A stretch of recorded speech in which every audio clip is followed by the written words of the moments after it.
Adoptés par la communauté internationale en septembre 2015, les objectifs du développement durable visent à éradiquer la pauvreté, protéger la planète et garantir la prospérité de tous. Jusqu'en 2019, l'Afrique du Nord a également connu une évolution positive sur le plan des ODD 1, 7, 12 et 13. En revanche, des retards ont été observés au niveau de la mise en œuvre des ODD 2, 5 et 9. Les efforts de lutte contre la pauvreté et pour l'éradication de la faim menés par l'Afrique du Nord au cours des dernières décennies lui ont permis de réaliser 82,7% de ses objectifs d'éradication de la pauvreté. En 2019, moins de 4% de la population nord-africaine vivait en dessous du seuil de pauvreté extrême. Cependant, aujourd'hui, la pandémie menace ces progrès. La Covid-19 a causé une crise économique qui a fait chuter les prix des matières premières, perturbé les chaînes d'approvisionnement internationales et les différents secteurs économiques. L'Afrique du Nord, caractérisée par un taux de chômage structurel élevé et un faible taux de participation au marché du travail, a connu d'importantes pertes d'emplois et baisse des revenus du travail, en particulier dans les zones urbaines et chez les travailleurs de l'informel.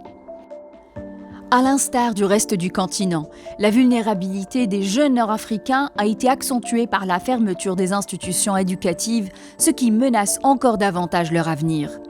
Jusqu'en 2019, les progrès de l'Afrique du Nord en faveur de l'égalité entre les sexes sont restés modestes.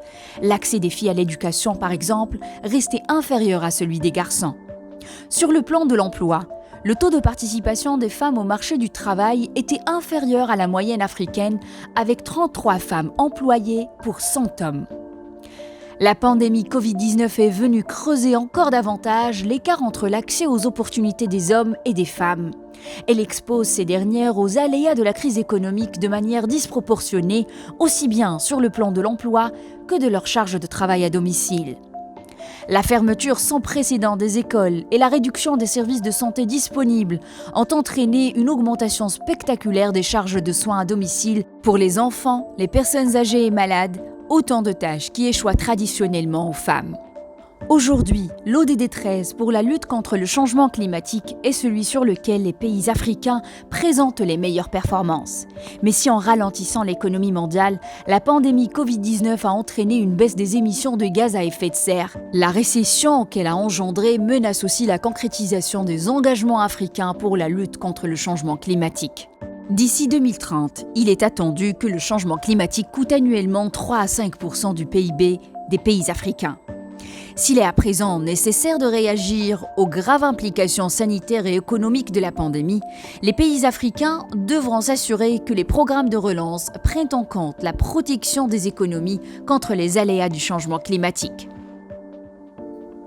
Heureusement, l'Afrique dispose de nombreux atouts et opportunités, comme son immense potentiel pour le développement de l'énergie renouvelable ou la mise en place de la zone de libre-échange économique africaine, le plus grand marché commun du monde depuis la création de l'OMC. Grâce à la réforme, le système des Nations Unies au Maroc bénéficie d'un appui renforcé de la CEA qui fait partie intégrante de notre équipe pays. Au tout début de la crise, un apport très important du système des Nations Unies a été l'analyse de l'impact socio-économique de la Covid-19 qui a été faite dans le cadre du Maroc en partenariat avec le gouvernement, avec comme chef de file le Haut Commissariat au Plan, mais aussi avec la Banque mondiale et la CEA.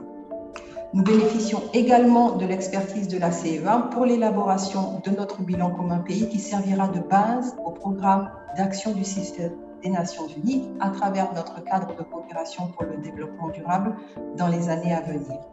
We at ECA work hand in hand with our member states in order to achieve the SDGs. For example, in 2020, we have been working with Mauritania in order to integrate the SDGs into the National Development Strategy for Al Hawd al-Sharqi province. Also, we supported the High Commission for Planning in Morocco and the Ministry of Planning in Egypt to use our new designed toolkit to assess their SDG performance and to compare their performance with other countries. Les économies où les taux d'emploi des jeunes dans la population active sont les plus élevés et celles où le plus de jeunes et de femmes auront accès à l'éducation, la formation et l'emploi seront les mieux armés pour rebondir. toute stratégie de renforcement de la résilience des économies africaines devra porter une attention particulière aux jeunes et aux femmes, ainsi que la mise en place de systèmes complets de protection sociale.